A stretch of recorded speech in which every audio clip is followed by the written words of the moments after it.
Es grato saludarle nuevamente a través de nuestra conversación de esta tarde, noche, mañana, a cualquiera que sea la hora que usted nos esté sintonizando. Muchas gracias, que Dios le bendiga ricamente. Estamos continuando con el tema Jesucristo, el hombre de la profecía. Definitivamente es emocionante hablar del Señor Jesucristo y hablar de las profecías que se dieron muchos siglos antes de Él, y ahora pues que tuvieron su cumplimiento unos 700 años después de que las profecías se dieron. Por eso más adelante vamos a hablar acerca de Jesucristo, el hombre de la historia, para que podamos ver que una cosa son las profecías que apuntaban hacia Él, y otra cosa es el momento en que Él ya aparece y se convierte en el hombre que divide la historia en dos. Tanto que no hay nadie. Jesucristo es el hombre más importante que ha habido sobre la tierra, porque nadie ha dividido la historia como lo divide Él. No hay nadie. Así que vamos a continuar entonces, y tengo otra profecía acá que se encuentra en el capítulo 5 del libro del profeta Miqueas. Esta profecía es una de las profecías claves. Este es uno de los textos claves acerca de el advenimiento del Mesías, del Señor Jesucristo, porque unos 750 años antes se dio esta profecía por el profeta Miqueas. En el capítulo 5, verso 2, dice que él habría de nacer en un lugar llamado Belén, y especifica Belén de Efrata, o de Éfrata, como usted quiera, para distinguirlo específicamente de otra Belén que había en la tierra de Zabulón. Cuando usted lee, por ejemplo, el libro de Josué, va a encontrar que cuando se hizo la repartición de la tierra, hay otra Belén allá al norte, en Zabulón. Pero esta Belén de la cual Miqueas está hablando, era una aldea, así como quien dice, insignificante. Los dos personajes importantes que nacieron ahí son David y el Señor Jesucristo, que era el descendiente de David. 750 años antes de Cristo se dio esta palabra, y oiga lo que dice: pero tú, Belén, Éfrata, pequeña para estar entre las familias de Judá, de ti me saldrá el que será Señor en Israel, y sus salidas son desde el principio, desde los días de la eternidad. O sea que está hablando de alguien que va a nacer según la carne en Belén, pero uno que tiene una trascendencia eterna, uno que viene desde la eternidad y que va desde la eternidad hasta la eternidad. Está hablando del Hijo de Dios, de Jesucristo, de el Mesías de Israel. Ahora, cuando fueron interrogados los sabios, los que conocían la escritura y los tiempos, por el rey Herodes, ellos no dudaron, ni siquiera fueron a consultar los libros, porque ellos conocían la profecía. Cuando dijeron, ¿dónde ha de nacer el rey de los judíos? Ellos dijeron, en Belén, porque así está escrito por el profeta, y citaron Miqueas 5:2, donde dice esto que acabamos de leer. Entonces, estos personajes lo sabían. Todo Israel conocía la historia, conocía la profecía de que en Belén de Éfrata, no en Belén de otra tribu, sino en Belén de Éfrata. Este es uno de los puntos maravillosos de la profecía, su exactitud geográfica. Por eso está siendo específico, diciendo en Belén de Éfrata, no en Belén de Zabulón, no en cualquier otra Belén que se pudiera mencionar entre las tribus o aldeas o familias, porque Belén era un nombre de persona, que era muy común, así como le digo, como lo dijimos la otra vez, como Shiloh.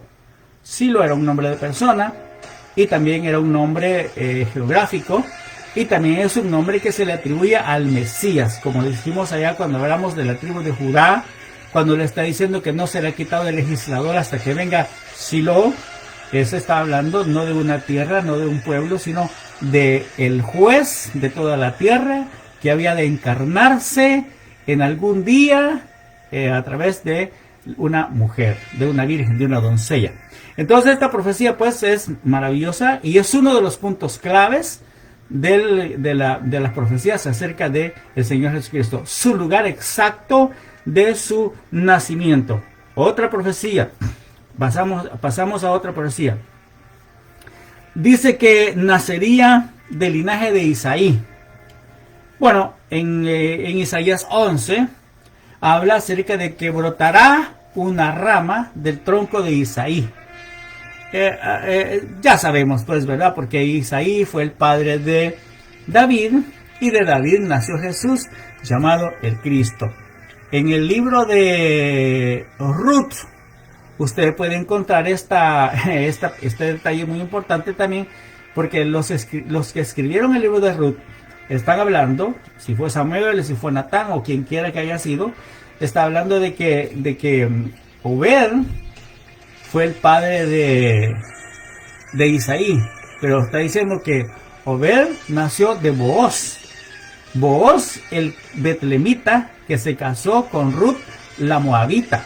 Entonces entre Booz y Ruth tuvieron un hijo que llamaron Obed, y Obed fue el padre de Isaí, Isaí fue el padre de David, y de David nació el Cristo. Y betlemita, o sea, Betlehem o Belén, era la tierra esa, de donde de donde era Noemí, aquella mujer que en el libro de los jueces dice que se fue para los campos de Moab cuando hubo hambre, y de allá trajo a ¿cómo se llama? A Ruth, la moabita, ¿verdad? Que se casó con Booz, que era descendiente también de la mujer de Jericó. Bueno, esa es una cosa maravillosa que se encuentra ahí en el libro de Ruth, y también se encuentra en el Evangelio de San Mateo, donde está la genealogía de nuestro Señor Jesucristo. Así que nacería entonces pues del linaje de Isaí. Una más es que él nacería de una virgen. Aquí en este detalle vamos a detenernos porque hay dos factores importantes que considerar. Isaías 7:14, lo vamos a leer como dice Isaías 7:14. Como usted y yo no tenemos prisa, ¿verdad? Aquí estamos aprendiendo, estamos conversando, estamos teniendo pláticas amistosas. El insólito nacimiento sin duda sería una señal, porque en hebreo, cuando se utiliza el término alma para virgen, es preferible traducir la virgen y no una virgen. Al comparar los otros 6 usos de esta palabra en el Antiguo Testamento, se hace evidente que el hebreo alma es el vocablo más preciso que Isaías pudo haber utilizado para indicar que la joven que sería realmente una virgen. El término hebreo más común para virgen, betulá, no es tan preciso como alma. Por lo menos en 2 ocasiones se usa betulá para referirse a una joven casada o a una joven viuda. El profeta ve la señal milagrosa de una virgen embarazada a punto de dar a luz un hijo.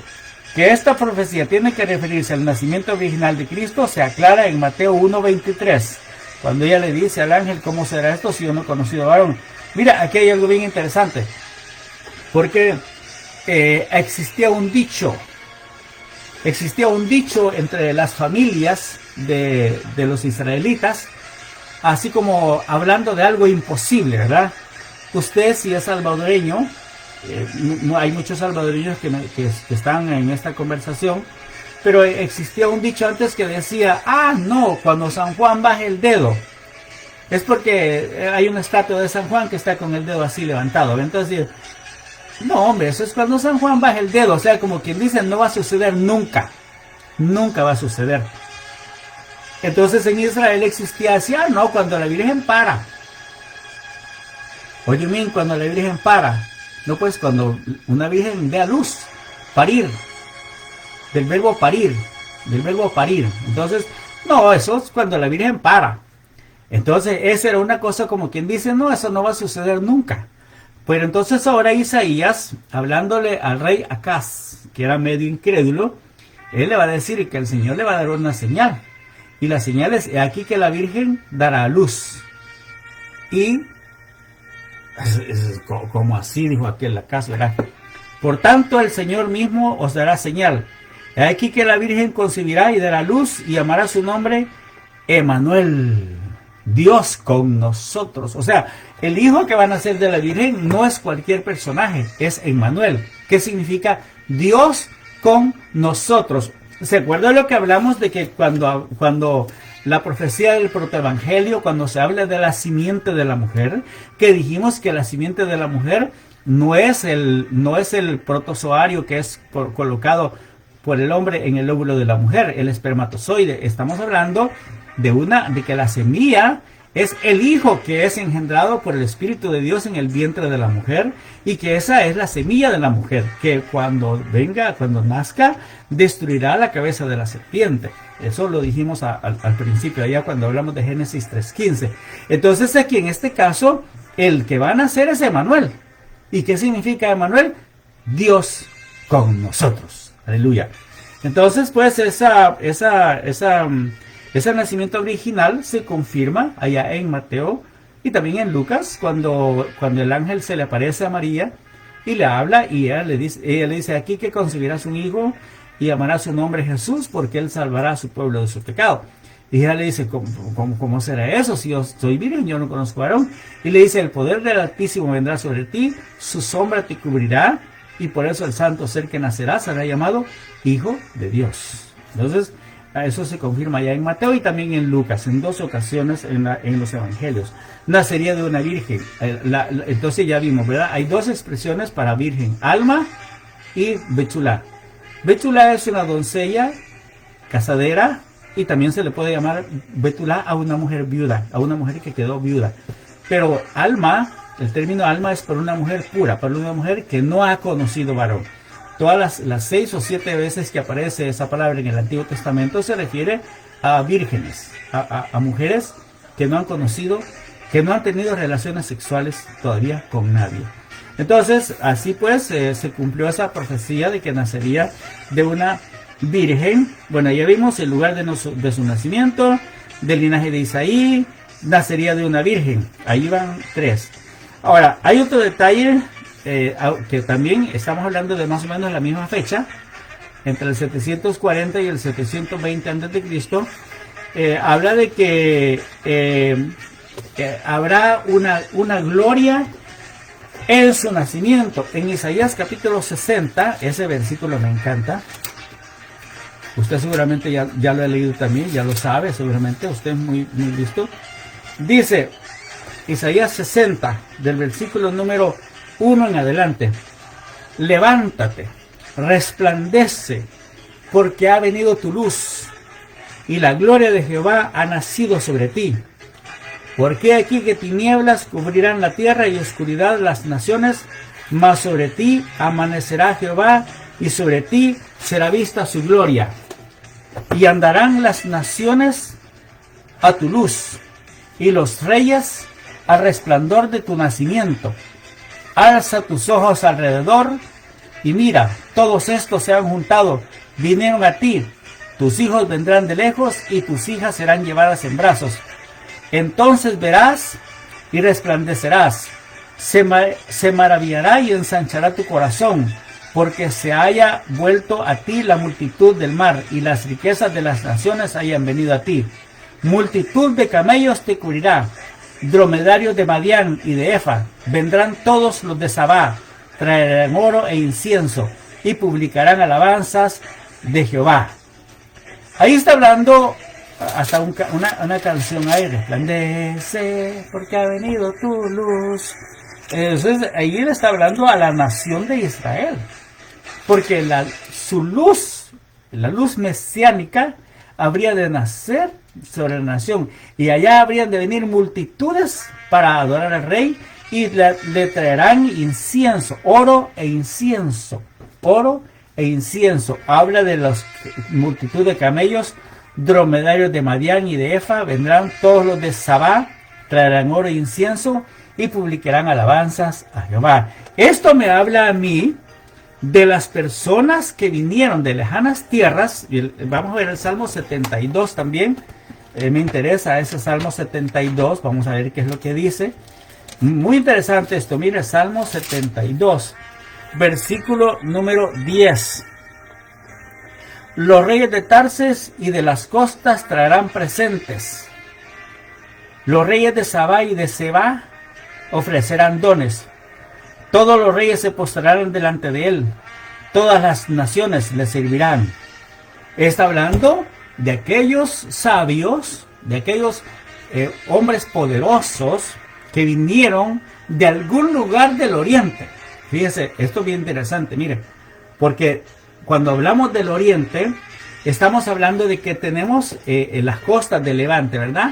Todo lo que se conoce como la Siria, Palestina, hasta la frontera con Egipto, todo eso se llama Levante.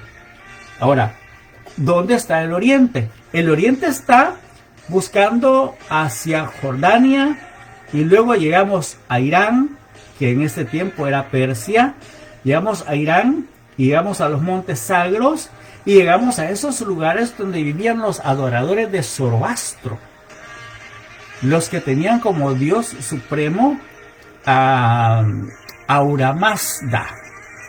Y estos eran gentes que estudiaban las estrellas. Y estos, para mí, ese es mi punto, ¿verdad? Yo no quiero imponérselo, pero para mí, que estos habían conocido la profecía de Balaam, que había dicho que se levantaría estrella de Jacob algún día, en algún tiempo futuro. La profecía de Balaam fue 1445, supongamos, antes de Cristo. Pero estos de Zoroastro, estos sabios, estos magos, o magí, como le llaman, los magí eran astrólogos, eran personajes que estudiaban las estrellas y que sabían leer los designios de los astros. Entonces ellos de alguna manera se enteraron de que algo grande estaba por suceder en el universo. Algo grande estaba por suceder. Y como ellos calculaban las fechas según las posiciones de los astros, emprendieron su camino desde los montes Sagros, voy a suponer yo, desde los montes Sagros, y atravesaron todo Irán y atravesaron toda Jordania y llegaron a Jerusalén y alborotaron la ciudad con el escándalo.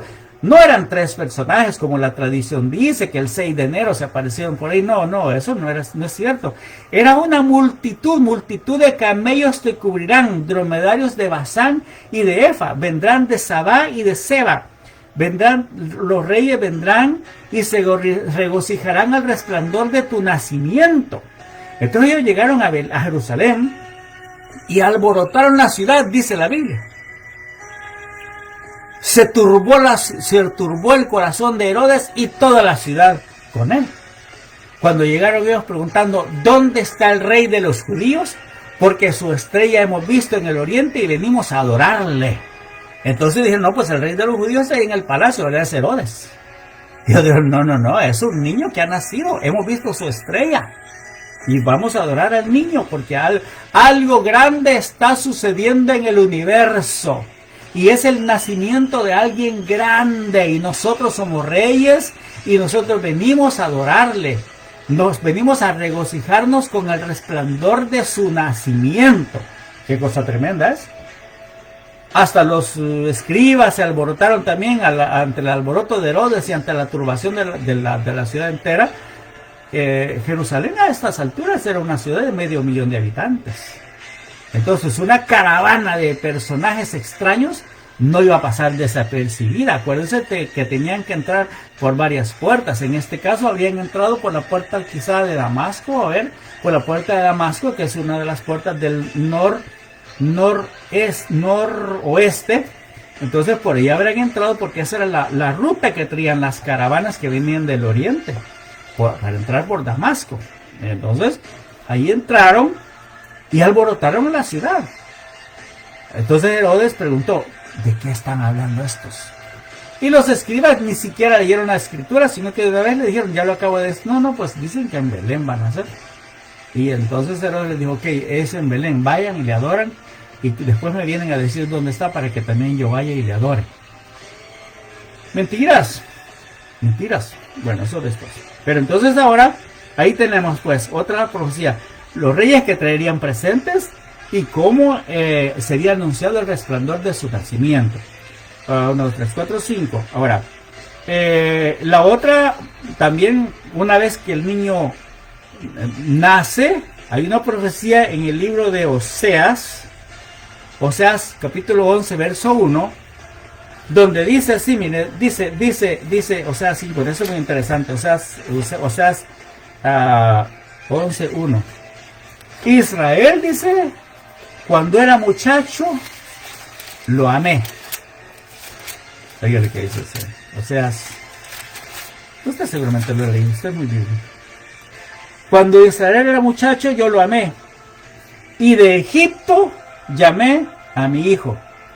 Aunque el contexto de esta declaración se refiere históricamente al Éxodo, Mateo aplica este pasaje al regreso de Jesús con sus padres desde Egipto, luego de la muerte de Herodes, cuando oyen decir que Arquelao está reinando. Entonces Mateo dice, para que se cumpliere la profecía que dice, de Egipto llamé a mi hijo, de Egipto, porque cuando supieron que Herodes quería matar al niño, José fue anunciado por un ángel en sueños: levántate, toma al niño y a su madre y vete a Egipto, porque Herodes se va a levantar en contra de él. Así que van a Egipto. Otra. A ver, aquí tengo otra.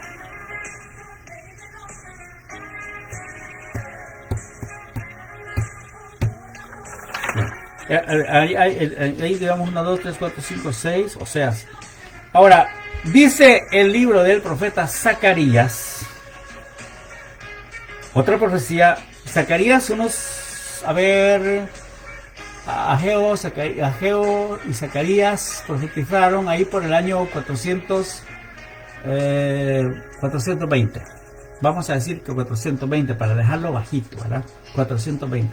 Pero Zacarías dice que sería vendido por 30 piezas de plata. Pesaron para mí, dice Jeremías, dice Zacarías. Vamos a ver dónde está. Zacarías 11, 12, dice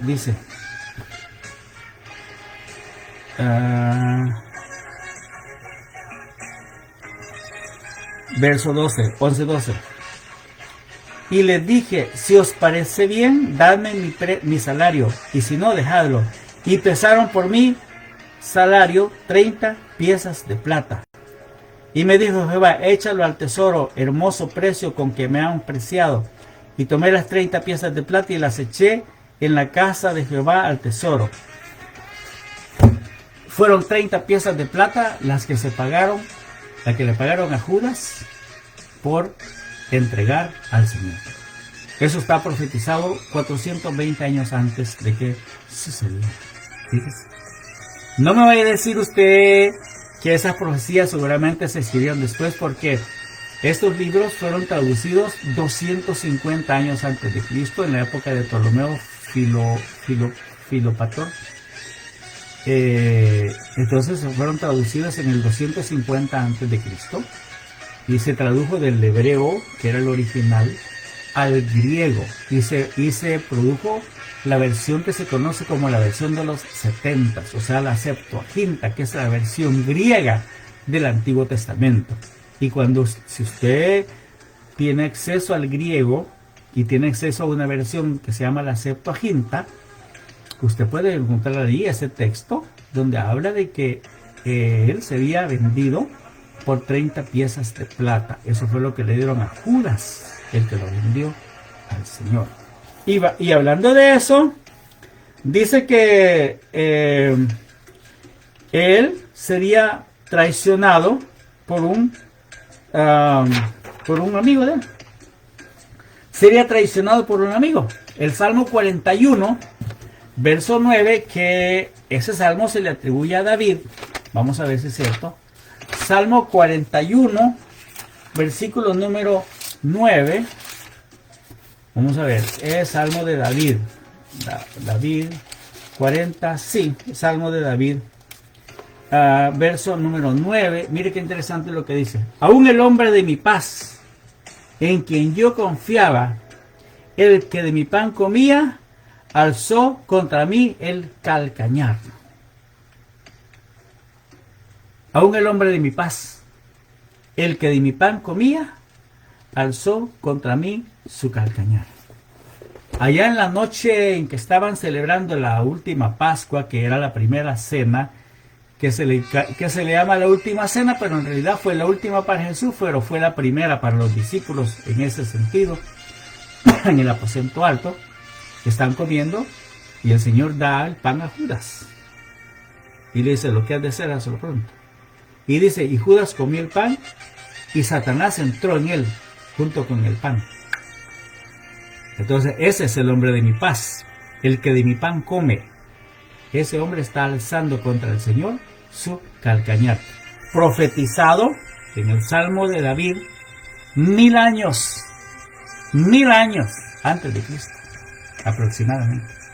O digamos que 900, pues verá, si usted quiere bajarse un poquito, pero no, porque Salomón reinó en el 930 más o menos. Entonces David anduvo reinando más o menos por el año 1000 antes de Cristo. Es en ese tiempo cuando se dio esta palabra profética de que él sería traicionado por un amigo. Cuando el amigo llegó al monte de Getsemaní, él le dijo, ¿a qué vienes, amigo? Le llamó amigo. Ahora, la palabra que se usa ahí como amigo es una palabra como un compañero, como un etairoe. Etairo es un compañero, alguien que está cercano, alguien a quien se le prodiga un cariño especial. Entonces, ese amigo lo traicionó. La otra es que este hombre, según Miqueas, capítulo 5, verso 5, este hombre habría de morir, no por él, sino por nuestra paz.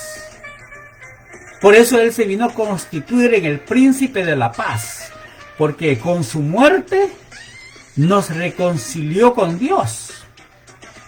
Miqueas 5:5, vamos a ver lo que dice. Volvamos a Miqueas. Estamos hablando bastante bien. Bueno, a mí me encanta siempre mencionar la Biblia bastante, pero ahorita me interesa que usted vea los versículos, porque vamos a pasar luego al tema de Jesús, el hombre de la historia. Este será nuestra paz. Está hablando del que habría de nacer en Belén. Verso 5 dice, y esta será nuestra paz, cuando el asirio viniera a nuestra tierra y cuando hollare nuestros palacios, entonces levantaremos contra él 7 pastores y 8 hombres principales. Y bueno, pero dice, él será nuestra paz, punto. Y él será nuestra paz, punto. Entonces está hablando del hombre que había de nacer en Belén. Sería nuestra paz. Él es nuestra paz. Es lo que Pablo habla cuando escribe a los romanos. También dice, justificados por la fe, tenemos paz para con Dios por medio de nuestro Señor Jesucristo. Él es nuestra paz. Y la carta a los Efesios, también el apóstol Pablo dice que Él es nuestra paz, el que de ambos pueblos hizo uno, el que derribó la pared de separación que existía entre nosotros por nuestras rebeliones y Dios y su santidad. O sea que la santidad de Dios y nuestras rebeliones se había constituido un muro, pero Jesús derriba la muralla y hace la paz mediante la sangre de su cruz. Mediante el sacrificio de la cruz, Él hizo la paz entre Dios y nosotros. Ahora, un detalle también muy interesante, otro más acerca de esta profecía, es que Isaías 40, este es interesante, mira, porque los primeros 39 capítulos de Isaías es como si usted estuviera leyendo los primeros 39 libros del Antiguo Testamento. Póngale atención a eso. Y el capítulo 40 es como si usted empezara, cambia completamente el panorama del capítulo 40 en adelante. Entonces dice, consolaos, consolaos, pueblo mío, dice vuestro Dios. Hablad al corazón de Jerusalén y decidle a voces que su tiempo ya ha cumplido, que su pecado es perdonado, que doble ha recibido de la mano de Jehová por todos sus pecados. Vos que clame en el desierto, preparad el camino a Jehová, enderezad calzada en la soledad de nuestro Dios. Todo váyase alzado y bájese todo monte y collado, y lo torcido se enderece y lo áspero se allane, y se manifestará la gloria de Jehová, y toda carne juntamente la verá, porque la boca de Jehová ha hablado. Ahí está diciendo en el Evangelio de Mateo, cuando habla del mensajero, dice, vos que clame en el desierto, preparad el camino del Señor. Es que yo envío mi mensajero delante de tu faz para prepararle camino. ¿De quién está hablando ahí? Del precursor. Sería precedido por un mensajero que hablaría de él. Ese es Juan el Bautista. Usted sabe, en Lucas aparece el nacimiento de Juan el Bautista profetizado y realizado a través del matrimonio de Zacarías y Elizabeth, que eran ancianos. Zacarías era un estéril de la orden de Abías, y Elizabeth era estéril, y ahora ya en su vejez tienen un hijo que se llama Juan, y Juan es el precursor, es el mensajero que va delante de la faz del Señor anunciándolo y diciendo: he aquí él viene, el que viene detrás de mí es antes que mí, es más poderoso que yo, y del cual no soy digno de desatar la correa de su calzado.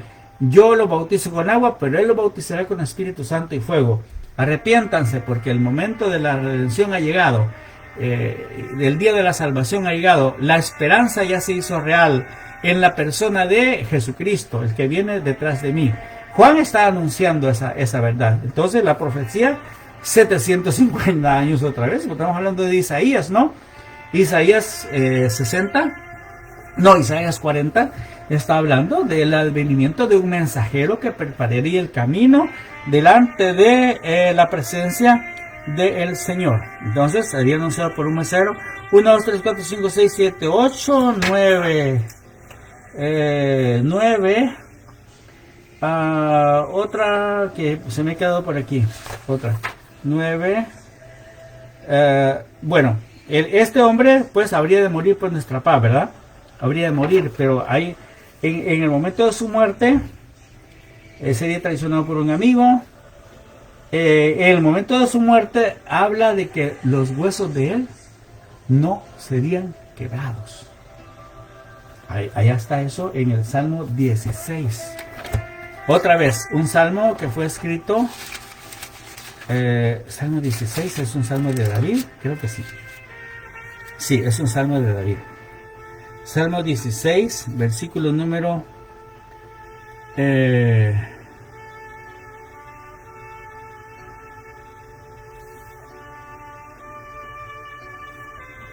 ¿Qué es el salmo?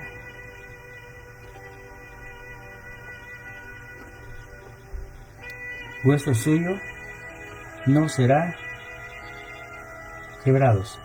Bueno, ese es el Salmo 34:20. Sus huesos no serán quebrantados. Este que estoy viendo aquí es otro. Este es el Salmo 34. Ya voy a mencionar este Salmo 16. Después voy con ese. Pero en el 34 es que dice. 34, versículo 20. Él guarda todos sus huesos, ni uno de ellos será quebrantado.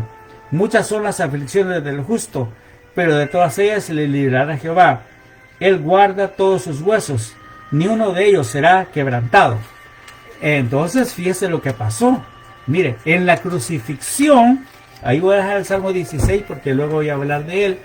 En la crucifixión, como los crucificados morían por asfixia, entonces los romanos, o los bárbaros, o quien quiera que sea, los que aplicaban ese suplicio de la crucifixión, ellos, como en la tarde, ellos ya no querían estar ahí mirando ese espectáculo, entonces acostumbraban quebrarle los huesos, la tibia y el peroné, que son los huesos que están entre la rodilla y el pie, ¿verdad? Eso se llaman tibia y peroné. El fémur es el hueso largo que va de la cadera a la rodilla, ese hueso largo y duro, que es uno de los huesos más fuertes del cuerpo, el fémur. Y luego, después de la rodilla hacia los pies, hay dos huesos, uno un poquito grueso y otro más delgadito. Se llaman tibia y peroné. Entonces lo que hacían ellos es, como el crucificado estaba con los pies así como doblados, ¿verdad? Y colgando, asfixiándose. Entonces ellos, para que de una vez, porque con los pies estaban haciendo fuerza, y hacían fuerza con sus pies así, aunque estaban clavados o amarrados, como sea, porque en el caso de Jesús estaba clavado, entonces tenían un pie encima de otro así, entonces respiraban, su diafragma alcanzaba a agarrar aire, pero entonces al quebrarle los huesos, ya no tenían punto de apoyo se debilitaban sus huesos y entonces sus cuerpos colgaban y se asfixiaban completamente. Entonces ahora vienen ellos y dicen a quebrarle los pies a los dos que están a ambos lados de Jesús. ¡Pla! Le quiebran los huesos a uno y ¡pla! Le quiebran los huesos al otro. Pero cuando llegan donde Jesús, él ya está muerto. Y o sea, lo tocan y no, él ya está muerto. Él ya murió. Y ellos dicen, ya está muerto, sí, no, ¿para qué le vas a quebrar los pies? Ya está muerto. Y ahí dice Juan, para que se cumpliera la profecía de que el hueso suyo no sería quebrantado. En San Juan 19, verso 32 y del 32 al 36, ahí fue el 19. San Juan capítulo 19, versículo 32 al 36. Usted lo puede leer ahí despacito. Y regrésese al Salmo número 34, verso 20, que está hablando de él. Y ahora dice uno de los soldados, bueno, está bien, vamos a decir que ya está muerto, ¿verdad? Y no le vamos a quebrar los huesos. Pero entonces ahora vamos a hacer una cosa. Zacarías 12:10. Otra vez, vamos a Zacarías 12:10. Zacarías 12:10 dice, y derramaré sobre la casa de David y sobre los moradores de Jerusalén espíritu de gracia y de oración, y mirarán a mí, a quien traspasaron. Ahí está hablando de cuando el Señor regrese en su gloria ¿cómo se llama? A establecer su reino sobre esta tierra. Los judíos lo van a ver, lo van a reconocer y verán el costado que fue y mirarán a mí, al que traspasaron. Lo traspasaron con los clavos en las manos y lo traspasaron con una lanza en el costado. El soldado, que no sabía nada de las profecías, ni estaba interesado en los cumplimientos proféticos, ni en que ese hombre estaba ahí para cumplir unas profecías que habían sido dadas por él, para él hace 700 años, en los días de la fundación de Roma, imagínense. Agarra una lanza y por cualquier, ¿cómo se dice eso? Por las dudas, dijo, ay, le traspasó la lanza en el pecho. Y claro, ya los fluidos vitales ya habían inundado toda la pleura, o sea, la membrana esa que envuelve el tórax, la pleura. Y cuando el soldado traspasó con la lanza, salió una solución acuosa y sanguinolenta, o sea, agua y sangre, porque la pleura ya estaba inflamada y los fluidos vitales habían llenado, porque Jesús murió asfixiado. Y los que mueren por asfixia, entonces su pleura se inflama porque los líquidos se quedan ahí. Y por eso cuando el soldado traspasó el costado con la lanza, fluyó esa solución acuosa y sanguinolenta del pecho del Señor. Lo que el soldado no sabía era que esa herida que traspasó el costado del Señor es la herida que iba a dar, a través de la cual iba a ser creada la esposa del Cordero, la iglesia de Cristo. Así como a Adán le sacaron una costilla para que de la costilla de Adán, esto ya es teología, esto no lo dice la Biblia, eso es teología, ese es mi punto teológico. Así como a Adán le sacaron una costilla y de ahí le hicieron a Eva, así al Señor le traspasaron el costado, y de la sangre que fluyó de su costado le dio vida a la esposa del Cordero, que es la iglesia del Señor, usted y yo. Por eso, por su sangre nos dio vida. Por su sangre nos dio vida.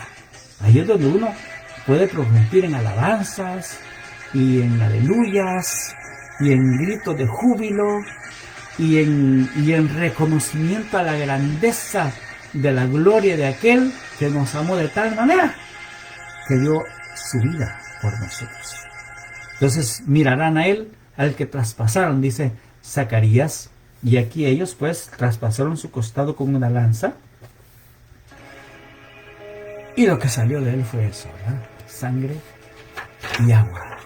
Ahora, la otra es que el Salmo 16 que acabamos de ver, que yo le dije, es un salmo muy bonito también, muy interesante, que habla de que él, su cuerpo, todo el Salmo 16 es un salmo mesiánico. Mire qué lindo salmo es.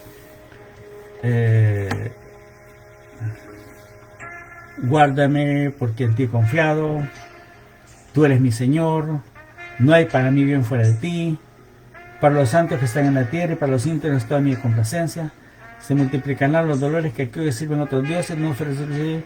Jehová es la porción de mi herencia y de mi copa, tú sustentas mi suerte, las cuerdas me cayeron en lugares deleitosos, es hermosa la heredad que me he tocado, se alegró mi corazón y se regozó mi alma, mi carne también reposará confiadamente, porque no dejarás mi alma en el Seol, ni permitirás que tu santo vea corrupción, me mostrarás la senda de la vida, en tu presencia hay plenitud de gozo, delicias a tu diestra para siempre. ¿Quién está sentado a la diestra de Jehová? Él está sentado a la diestra. ¿Quién no ve corrupción? Él, porque después de la muerte fue sepultado y al tercer día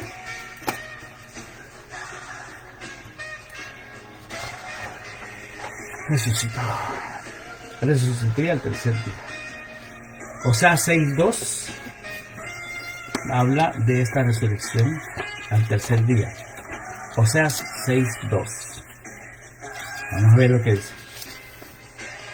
Venid y volvámonos a Jehová, porque él arrebató y nos curará, hirió y nos vendará, nos dará vida después de 2 días, en el tercer día nos resucitará y viviremos delante de él. O sea, se está diciendo, en el tercer día nos resucitará y viviremos delante de él. Claro, Pedro dice que los que escribían eso no entendían de qué hablaban, ni las glorias que estaban profetizando, no sabían de qué persona hablaba el Espíritu de Cristo que moraba en ellos. Pero ahí está, nosotros fuimos resucitados juntamente con Cristo. Nosotros, la iglesia, los creyentes, fuimos resucitados juntamente con Cristo, para que vivamos para siempre juntamente con Él. A Él sea la gloria para siempre. Cuando Pablo cuando Pedro habla en el libro de los Hechos, dice, ciertamente sabemos que David vio corrupción y su sepultura está en medio de nosotros, pero siendo profeta, estaba hablando de las glorias que habían de manifestarse en la vida del Mesías, aquel al que ustedes crucificaron, clavándole en la cruz.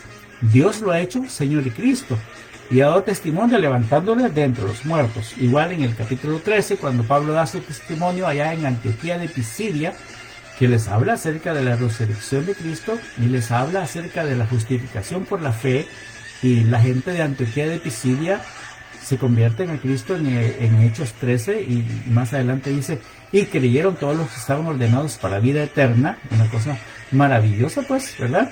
Entonces, el Señor Jesucristo, entonces, el hombre de la profecía. Aquí hemos platicado de 21 profecías acerca del Señor Jesucristo. Hay alrededor de 160. Hay alrededor de 160 profecías que fueron cumplidas por este hombre que se llama Jesús. Según algunos eruditos, la posibilidad de que un hombre cumpliera estas profecías es como si una persona, un millonario, cubriera toda la superficie de Texas con monedas de $1. Toda la superficie de Texas cubierta con monedas de $1, y marcara una de las monedas fuera marcada, digamos que una moneda es pintada, y entonces la posibilidad de que alguien que no sabe venga a Texas y encuentre esa moneda en el menor tiempo posible, sin levantar ninguna de las otras, esa es la probabilidad de que un hombre cumpliera estas profecías que se hablan acerca del Señor Jesucristo. No existe humanamente la probabilidad de que un hombre cumpliera todas estas profecías, al menos que sea el Mesías, al menos que sea el Cristo. El hombre profetizado desde el libro del Génesis, el hombre profetizado a través de estos textos que yo les he presentado a usted, Jesucristo es el hombre de la profecía.